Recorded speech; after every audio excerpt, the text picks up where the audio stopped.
Saudara-saudara, mari kita membaca kitab suci dari Ibrani pasal 1. Kita membaca ayat keempat. Melalui 7 kali khotbah, kita sudah selesai akan 3 ayat yang penting dari pasal pertama.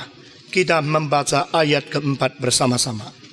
Jauh lebih tinggi daripada malaikat-malaikat, sama seperti nama yang dikaruniakannya kepadanya, jauh lebih indah daripada nama mereka. Mari kita berdoa. Bapa di dalam surga, sekali lagi kami datang kepadamu. Kami berterima kasih karena Engkau adalah Tuhan yang jauh lebih tinggi dari segala malaikat. Tuhan yang namanya ditinggikan melebihi segala pemerintah, melebihi segala penguasa, melebihi segala sesuatu yang berada, baik di bumi maupun di langit, baik dunia ini maupun dunia yang akan datang. Dengar doa kami Tuhan. Kami serahkan jam selanjutnya ke dalam tangan Tuhan. Kiranya Engkau sendiri bekerja, memberikan kenyataan, memberikan keyakinan, memberikan kesadaran kepada kami, sehingga kami makin mengenal Kristus, makin juga kami akan mengasihi Dia. Dengar doa kami Tuhan. Dalam nama Yesus Kristus, penebus dan juru selamat kami yang hidup, kami berdoa. Amin. Saudara-saudara, hari ini kita khusus akan bicara tentang nama Kristus yang melebihi segala malaikat.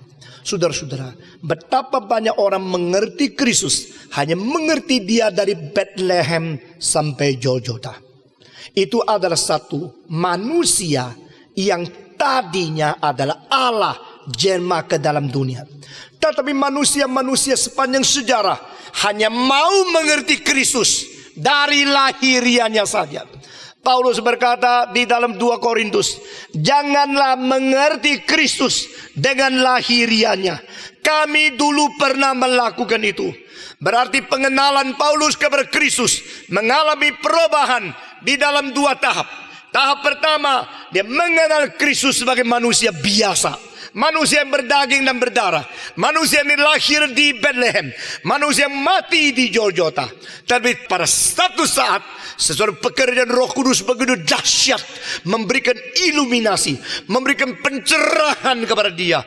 Baru Paulus sadar, dia telah salah mentafsirkan Kristus. Saudara-saudara, bukankah manusia dicipta sebagai nabi? Bukan manusia dicipta sebagai interpretor? Alkitab mengatakan kepada kita, Adam pertama diberikan hidup, pertama diciptakan, maka dibawa kepada binatang-binatang, suruh dia memberikan nama. Maka Adam dengan kuasa interpretasi yang diberikan oleh Tuhan memanggil ini singa, ini kucing, ini anjing, ini kuda. Maka nasib mereka tetaplah, tidak bisa robah lagi. Kucing tidak bisa jadi kuda, karena yang memberikan nama itu interpretor. Saya minta saudara pengertian. To interpret something, hermeneutics, that is one of the most basic capability given by God, implanted in human nature. Maka manusia mempunyai sesuatu hak untuk memberikan penjelasan, memberikan pengertian, memberikan pentafsiran. Nah saudara-saudara, tetapi cilakanya adalah pentafsiran sebagai satu daya dasar manusia, kalau dicemari oleh dosa, pengertian-pengertian semua akan tercemar dan dinodai. Itulah sebab kita tidak habis-habis cekcok, kita tidak habis-habis geger, kita tidak habis-habis berdebat. Karena apa? Karena semua orang mempunyai tanggapan dan interpretasi yang beda terhadap hal yang sama. Saudara-saudara, interpretasi itu merupakan sesuatu penjelasan, pengertian supaya maknanya terungkap, to expose the meaning of some act, some substance. Itu ada interpretation, itu hermeneutik. Sampai kepada abad ke-20 baru kita melihat, dikekerkan bahwa filsafat itu sangat tergantung metode dan paradigma yang dipegang oleh orang-orang berbeda di dalam mengadakan hermeneutika atau interpretation. Saudara-saudara, philosophy of hermeneutics di-develop di dalam 20th century, dan orang-orang penting mulai dari Paul Ricoeur dan yang lain-lain menjadikan sesuatu fase yang baru. Manusia melihat pengertian melalui metode-metode hermeneutika. Nah, saudara-saudara sekalian, Adamlah orang pertama yang diberi hak karena dia manusia. Maka manusia itu melihat, memberikan penjelasan, memberikan nama kepada yang ditemui oleh dia. Nah, saudara-saudara, sampai hari ini kucing tidak tahu kalau dia namanya kucing. Betul nggak? Kucing tidak tahu kalau dia kucing. Sapi belum tahu kalau dia sapi. Yang mengetahui dia sapi itu manusia. Dia cuma tahu saya ini saya, modelnya saya, yang mirip saya itu nyonya saya. Begitu saja. Semua binatang tidak ada interpretasi, tidak ada hermeneutika, tidak ada pengertian, tidak memberikan penjelasan, karena tidak diberi daya dasar seperti itu. Tetapi saudara-saudara, manusia diberi. Nah, saudara-saudara, kecelakaan yang paling besar, engkau bagaimana menginterpretasi Kristus. Saudara-saudara, dari sudut ini saya melihat kitab suci memberikan seluruh pengertian, selalu mengkoreksi interpretasi manusia. Kalau kita mempunyai tanggapan, oh ini, lalu tanggapan kita yang relatif selalu kita absolutasikan untuk menjadi kebenaran. Itu telah mengganggu sehingga kita terjun ke dalam meyakini sesuatu yang mutlak bahaya. Dengar baik-baik ya semua prinsip ini. If we absolutize our relative thinking and then we believe what is in our concept is truth, that is most dangerous thing. Jikalau kita mempunyai satu konsep yang relatif, lalu kita memutlakan, lalu kita yakin, terjun, inilah kebenaran, dan dari situ kita menilai orang lain, semua salah. Nah, ini terjadi secara tidak sadar saben hari. Engkau mengatakan pasti pentong korbannya jangan dalam-dalam dong. Padahal itu adalah yang terjadi saben hari. Engkau tidak sadar. Tapi engkau sukanya menginterpretasi semau sendiri secara metode yang salah. Tapi suka dengar khotbah yang enak-enak, yang gampang-gampang. Itulah sebab rohanimu tidak maju. Itu tidak bertumbuh. Iman Kristenmu tidak dikoreksi, tidak direformasikan. Saudara-saudara sekalian, interpretasi itu satu daya dasar. Interpretor itulah sesuatu fungsi sebagai manusia. Engkau mempunyai kemungkinan memberikan penilaian, evaluation, estimation, interpretation.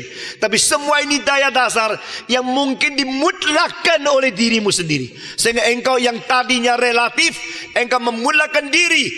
Then you play God. You play the role of God. Engkau sekarang menjadikan diri berperan seperti Allah. Menurut saya begini-begini, menurut saya begini-begini, ini pasti betul. Saudara-saudara, dengan interpretasi-interpretasi yang salah itu, kita akhirnya merugikan sendiri. Karena yang benar kita anggap tidak benar, yang tidak benar kita anggap benar, yang rasional kita anggap tidak rasional, yang tidak rasional kita anggap rasional, yang cocok dengan kita anggap pasti baik, yang tidak cocok dengan kita anggap pasti tidak baik. Dan akhirnya kita memakai cara yang sama untuk diproyeksikan kepada Kristus. Lalu kita memberikan interpretasi relatif yang dimutlakan. Lalu kita mengatakan siapakah Kristus? Orang mengatakan dia seorang sejarawan. Orang mengatakan dia seorang ahli moral. Orang mengatakan dia seorang nabi biasa.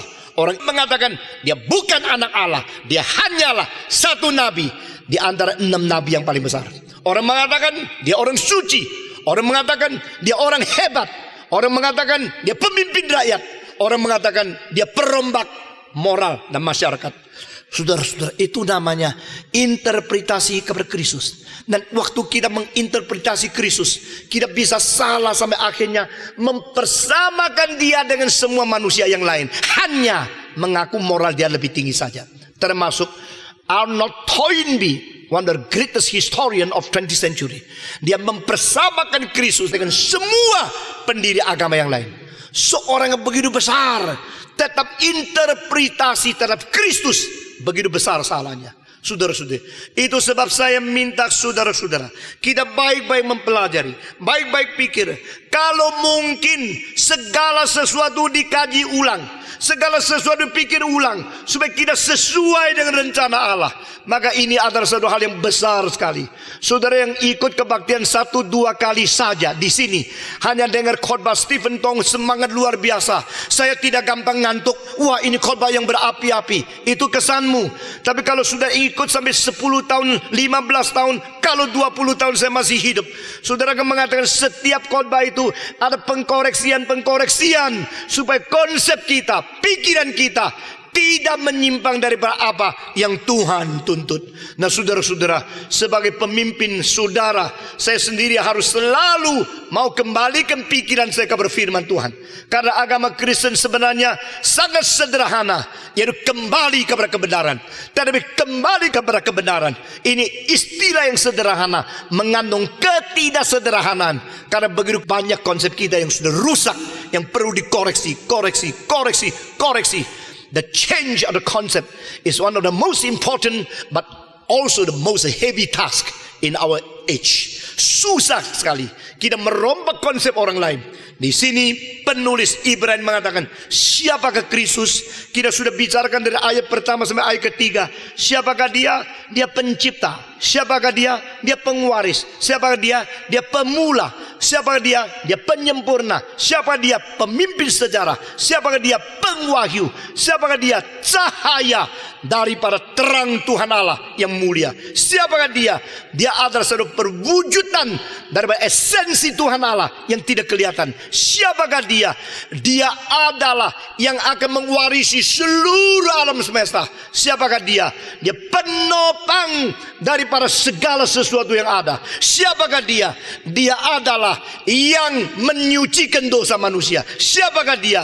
Dia yang duduk di sebelah kanan Allah Bapa. Sekali lagi saya tidak mengerti bagaimana mungkin seorang menulis yang kalimat begitu pendek mewujudkan dan mensimpulkan begitu banyak aspek daripada kristologi di dalam 3 ayat. Maka ayat keempat dia mulai menyatakan satu judul yang akan beberapa minggu kemudian kita terus mengkupasnya, adalah superior than all the angels. Yesus Kristus mempunyai nama yang lebih tinggi daripada segala malaikat. Nah, saudara-saudara, bukan saja demikian, 2 kali di dalam ayat ini memakai istilah jauh lebih tinggi, jauh lebih indah, jauh lebih tinggi. Sebenarnya yang mau dikatakan di sini adalah bukan quantitative difference, tetapi qualitative difference. Saudara-saudara, kitab suci berkali-kali mengungkapkan hal seperti ini, tapi tidak muncul istilah qualitative difference. Saudara-saudara, Tuhan berkata, firman-Ku dan engkau, pikiranmu dan pikiranku, jalanku dan jalanmu itu berbeda. Seperti langit lebih tinggi dari bumi, demikian firman-Ku dan jalanku. Saudara-saudara, salju dan hujan turun dari langit ke bumi dan tidak akan kembali. Demikian firman-Ku datang kepadamu, tidak datang kembali.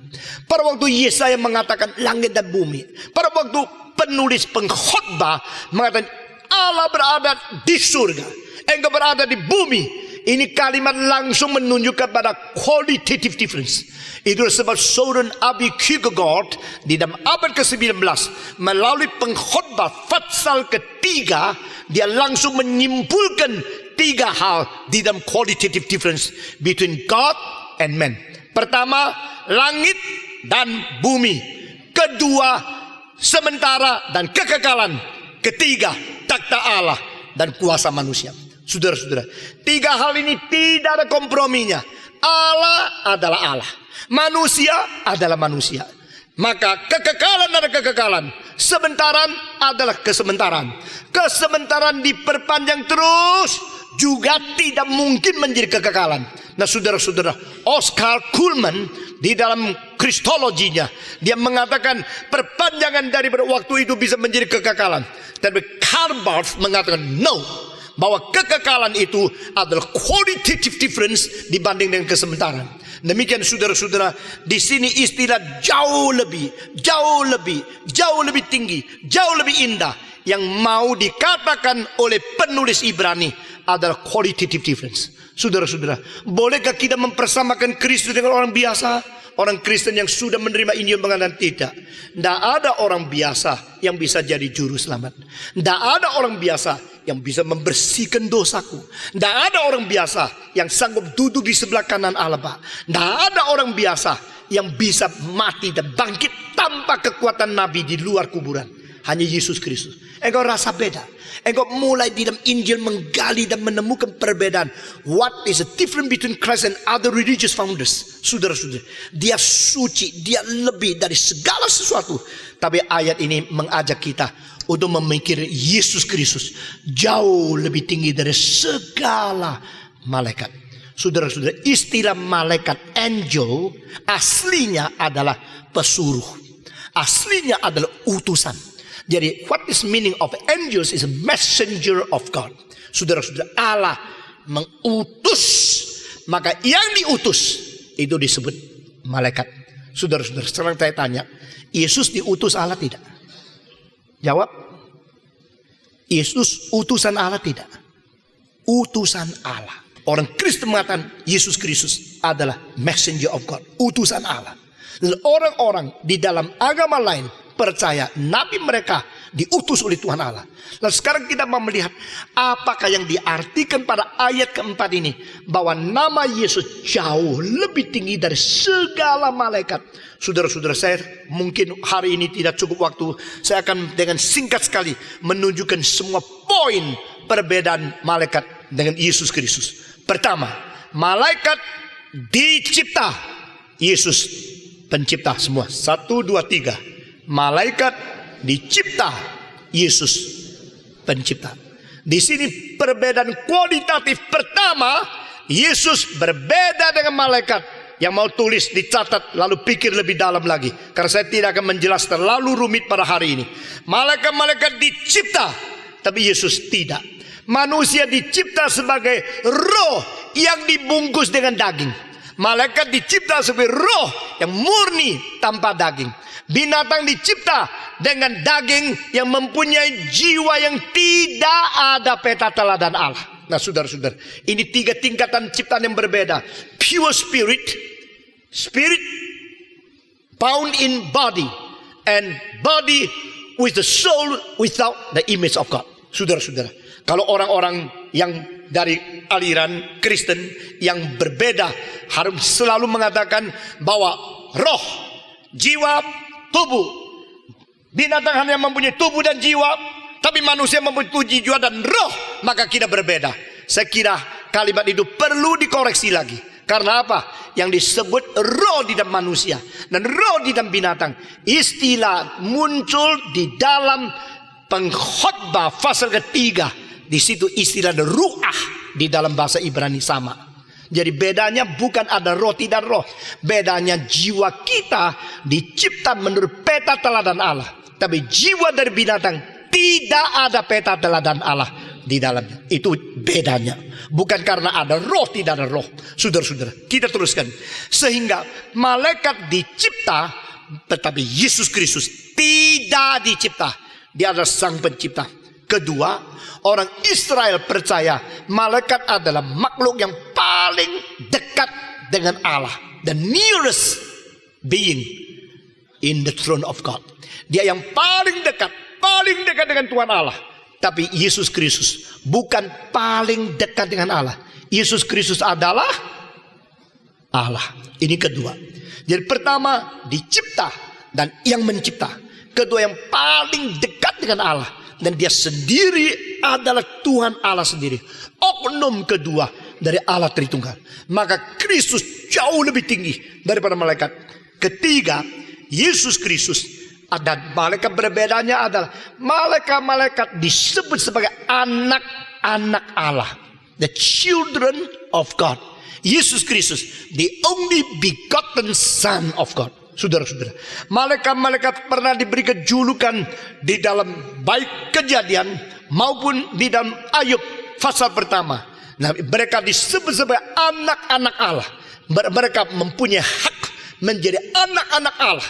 Tetapi Yesus Kristus adalah anak tunggal yang dilahirkan oleh Bapa. Nah saudara-saudara, di ayat selanjutnya akan dikatakan, siapakah di antara malaikat yang seperti Yesus, di mana Bapa berkata, aku akan jadikan dia anakku, dan aku akan menjadikan aku diri Bapanya. Ini adalah sesuatu hak istimewa yang tidak ada pada malaikat-malaikat yang lain. Itu sebab di Yohanes pasal 3 dikatakan, demikianlah Allah mengasihi isi dunia semua. Karena demikianlah Allah mengasihi isi dunia, sehingga dikaruniakannya anak yang tunggal itu, bukan malaikat, melebihi daripada malaikat. Sebab barang siapa yang percaya kepada dia jangan binasa, melainkan beroleh hidup yang kekal. Saudara-saudara, inilah satu keunikan, satu keistimewaan, satu keadaan keesaan, kedudukan yang hanya ada pada Yesus Kristus. Dia adalah anak yang tunggal. Ini adalah hal yang ketiga. Keempat, Yesus Kristus berbeda dengan malaikat. Malaikat-malaikat disebut hosts. Malaikat-malaikat disebut tentara-tentara suci dari Tuhan Allah. Dan Yehova disebut the Lord of Hosts. Di dalam lagu Lift Up Your Heads, Handel memakai ayat daripada Alkitab, menulis lagu yang indah sekali. The Lord of Hosts, the Lord of Hosts, the Lord of Hosts. Dia adalah Tuhan daripada para tentara yang kudus, kudus, kudus. The saints of God. Mereka adalah yang kudus, tentara yang suci dari Tuhan. Tapi Yesus Kristus bukan. Yesus Kristus adalah raja dari semua malaikat. Saudara-saudara, di dalam lagu Natal ada satu kalimat, hari ini lahirlah raja malaikat ke dalam dunia ini. Saudara-saudara, dia adalah komandan, dia adalah jenderal tertinggi, dia adalah pemimpin besar dari semua malaikat. Pada khotbah-khotbah selanjutnya, engkau akan melihat ayat yang penting yang tidak pernah muncul di dalam buku agama apapun, muncul di dalam Ibrani pasal 1. Saudara-saudara, all angels are only the hosts of God, and Jesus Christ is a commander of the angels, and he is the king of the angels. Dia adalah raja daripada semua malaikat. Bukan saja demikian, malaikat-malaikat mempunyai beberapa fungsi yang besar. Pertama, mereka mengelilingi akan takhta Tuhan yang tertinggi dan bersahut dengan berbakti dengan kalimat suci, suci, suci. Sebagaimana yang kita lihat di dalam Yesaya pasal 6 ayat 1 sampai ayat ke-8. Saudara-saudara, pada waktu Nabi Yesaya masuk ke dalam bait Allah, karena apa? Korupsi, kolaps, dan kerusakan daripada politik sudah begitu nyata. Raja Uzia yang baik sudah wafat, maka dia sekarang bersandar kepada siapa? Dia masuk ke dalam bait Allah. Pada waktu raja itu turun, sudah mati, dia masuk ke dalam bait Allah. Dia melihat Allah tidak mati, Allah tidak turun. Semua bilang amin, puji Tuhan. Pada waktu semua politik-politik sudah jatuh, Allah tetap berada, bersemayam di tahta yang tertinggi. Waktu dia lutut di situ, tidak ada suara luar, tidak ada gangguan politik, tidak ada semua suara masyarakat yang masuk di dalam bait Allah. Dia melihat Allah di tempat yang paling tinggi. Lalu yang mengelilingi tahtanya adalah siapa? Malaikat-malaikat yang disebut bukan kerubim, tetapi serafim. Saudara-saudara, kerubim tugasnya lain sama serafim. Serafim mempunyai 6 sayap. Kerubin hanya mempunyai 2 sayap. Maka yang keliling di dalam takhta Tuhan, di hadapan takhta Tuhan, itu adalah serafim yang 6 sayap. Kedua sayap tutup muka, bukan untuk melihatkan diri, tidak menyolokkan diri. 2 lagi sayap tutup kaki, 2 lagi sayap untuk berterbang. Nah, saudara mempunyai arti rohani yang sangat dalam di dalamnya. Karena dia begitu rajin melayani, tapi dia tutup kedua kakinya. Karena dia tidak suka menonjolkan seluruh jasa perjalanan dia. Saudara-saudara. Dan dia tutup muka, berarti dia tidak suka orang melihat kemuliaan dia. Dan dia hanya memuliakan Tuhan.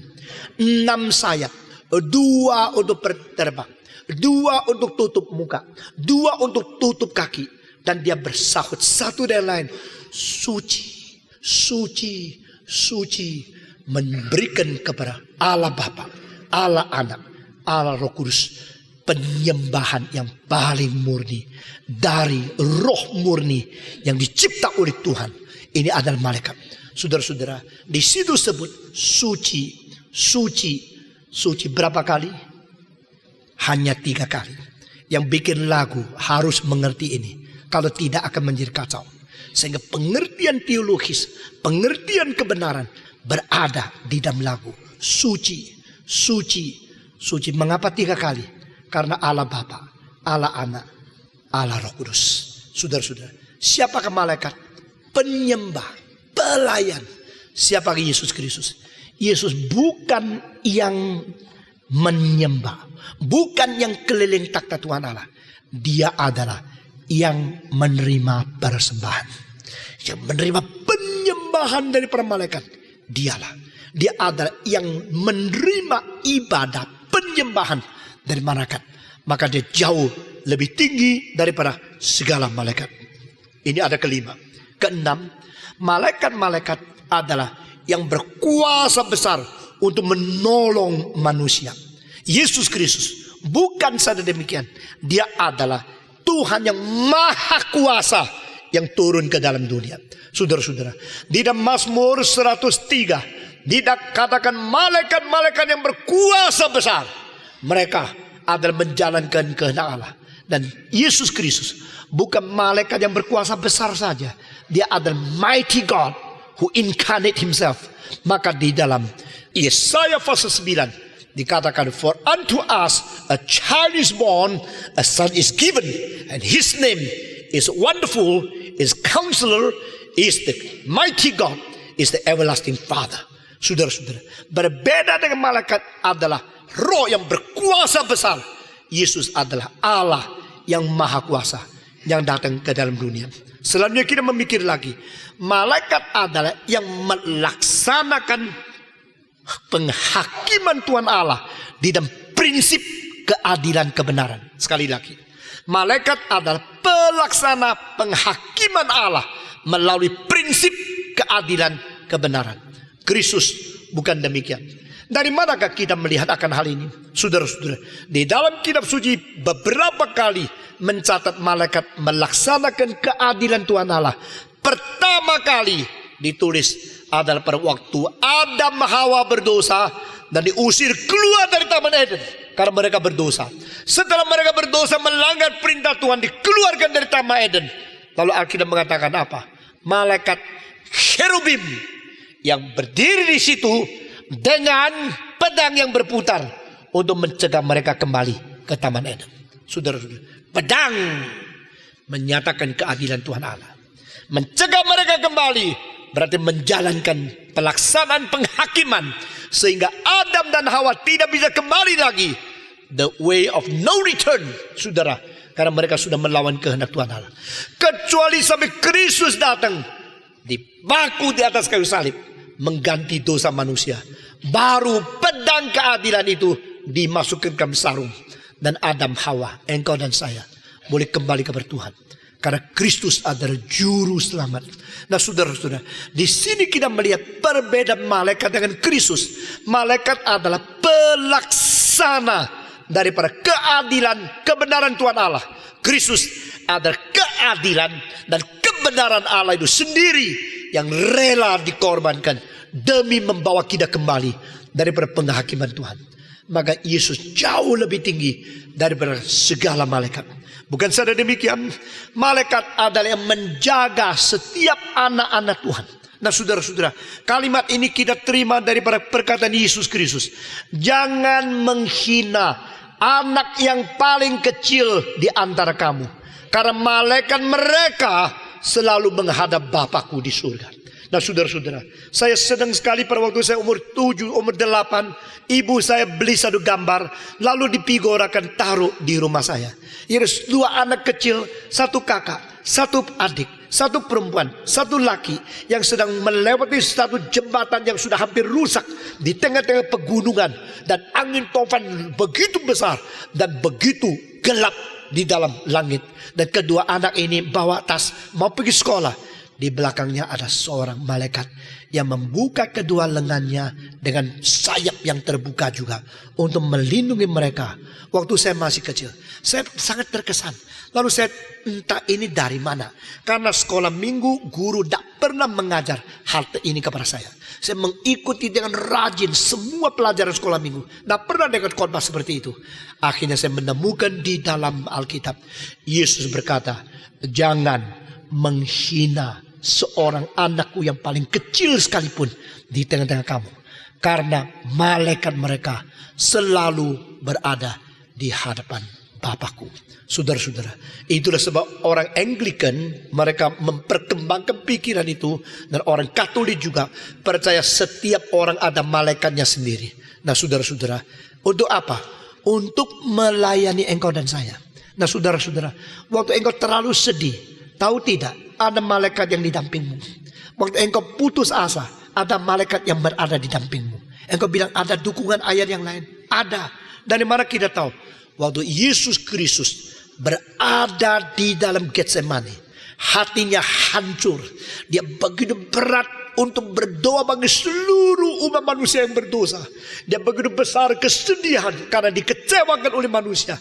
Pada saat itu dia berkeringat seperti darah, dan dia berdoa kepada Bapa, kalau boleh singkirkan cawan ini daripadaku, tetapi bukan kehendakku yang terjadi, kehendakmu ya Bapa.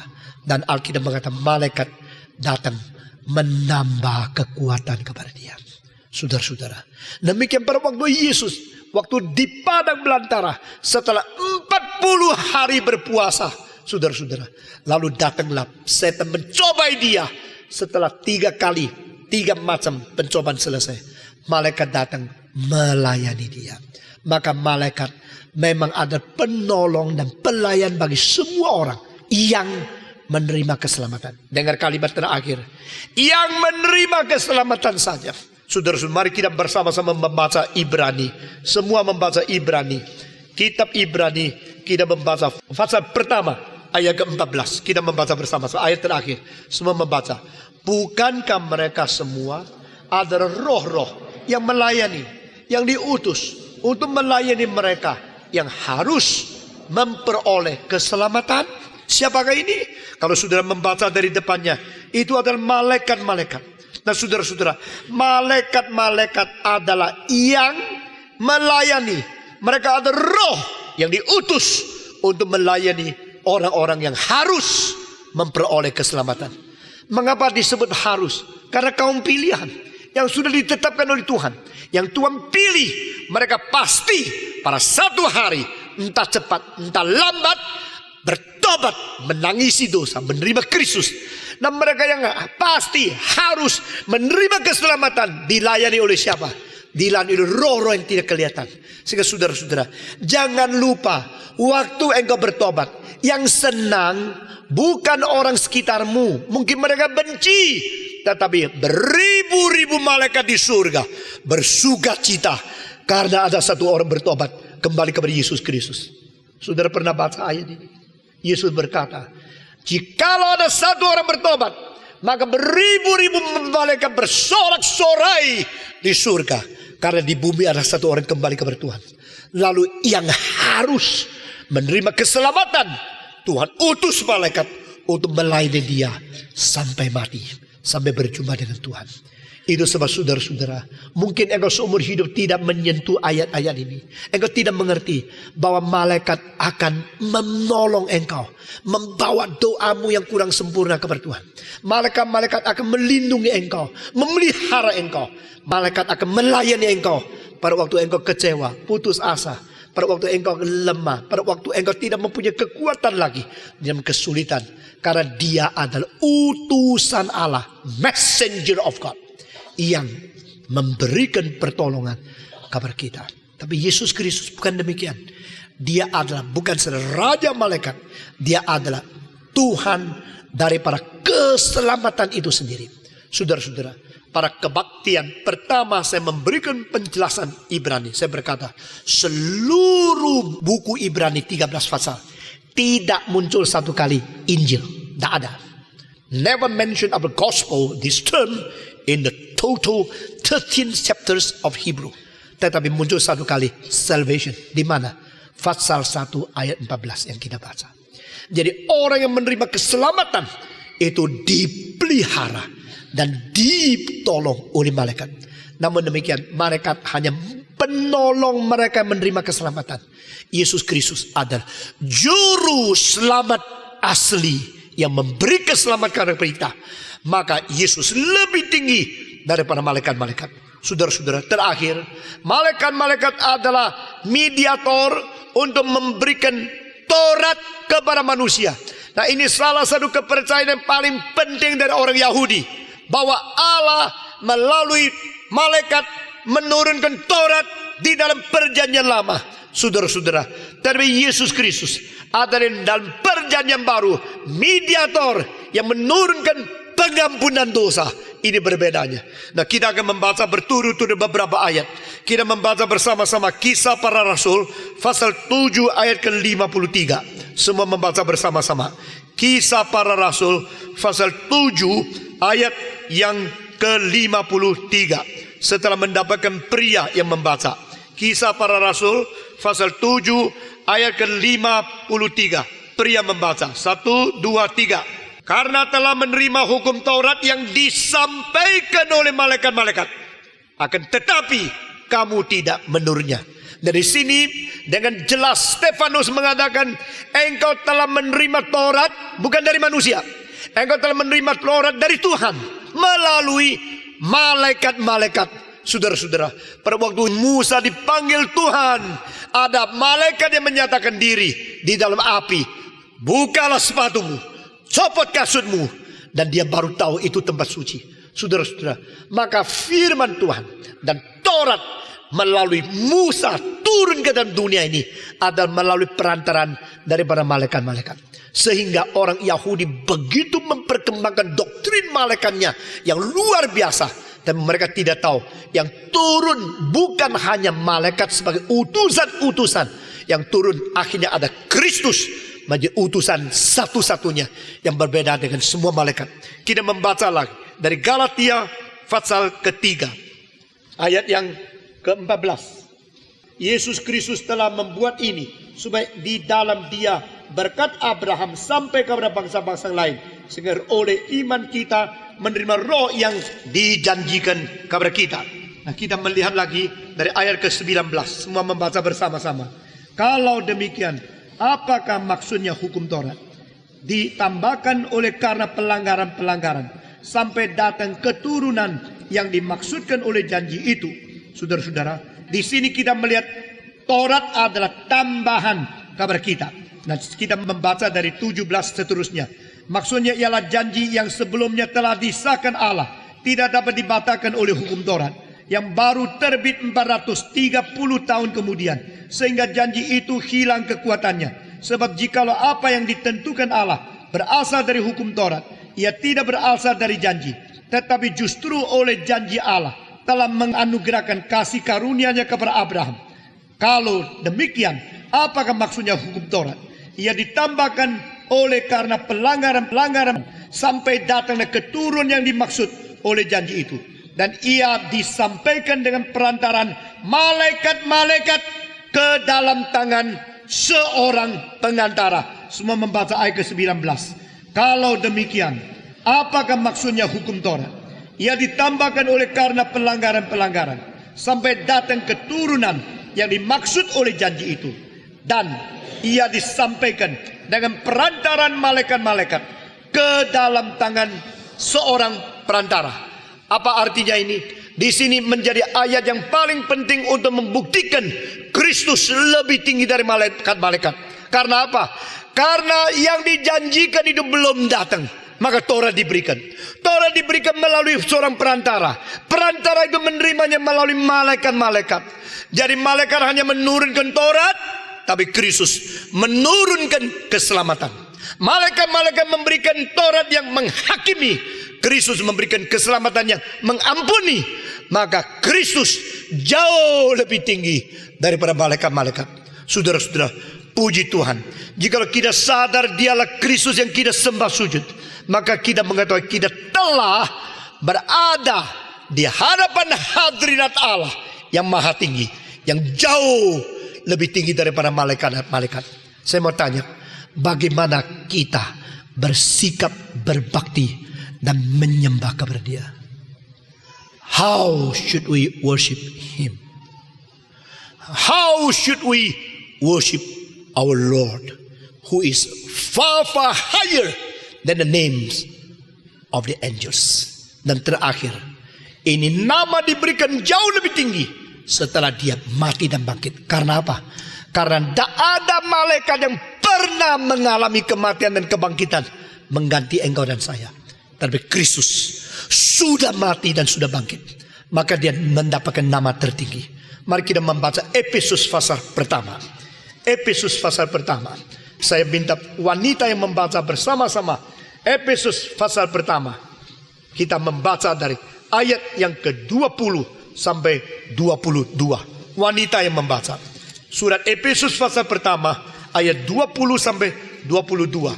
1, 2, 3.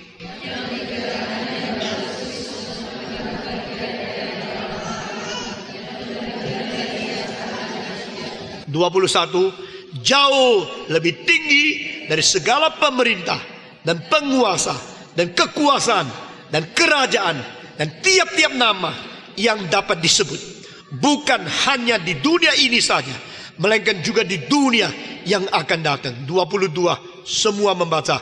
Dan segala sesuatu telah diletakkannya di bawah kaki Kristus, dan Dia telah diberikannya kepala jemaat sebagai kepala dari segala yang ada. Jemaat yang adalah tubuhnya, yaitu kepenuhan Dia yang memenuhi semua dan segala sesuatu. Puji Tuhan, kita mempunyai nama Yesus, nama yang mulia, nama yang paling tinggi. Mari kita berdiri bersama-sama. Dalam nama Yesus, dalam nama Yesus ada kemenangan. Semua menyanyi. Dalam nama Yesus, dalam nama Yesus iblis dikalahkan. Dalam nama Tuhan Yesus siapa dapat melawan? Dalam nama Tuhan Yesus ada kemenangan. Semua tunduk kepala. Kita berterima kasih kepada Tuhan. Kita memiliki Kristus yang jauh lebih tinggi dari kuasa apapun, nama siapapun, dan kedudukan bagaimanapun.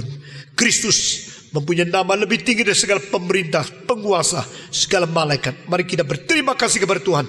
Semua berdoa. Bapa di dalam Yesus Kristus, kami berterima kasih Engkau telah mengkaruniakan juru selamat demikian tinggi, yang demikian mulia, demikian berkuasa, adalah Tuhan yang lebih tinggi dari segala sesuatu kepada kami. Kami berdoa kiranya Engkau sendiri memberkati kami, nyatakan kuasa kemuliaan kepada kami, dan jadikan kami orang Kristen yang sungguh-sungguh bersandar kepada Kristus untuk mengalahkan segala sesuatu. Dalam nama Yesus Kristus kami berdoa. Amin.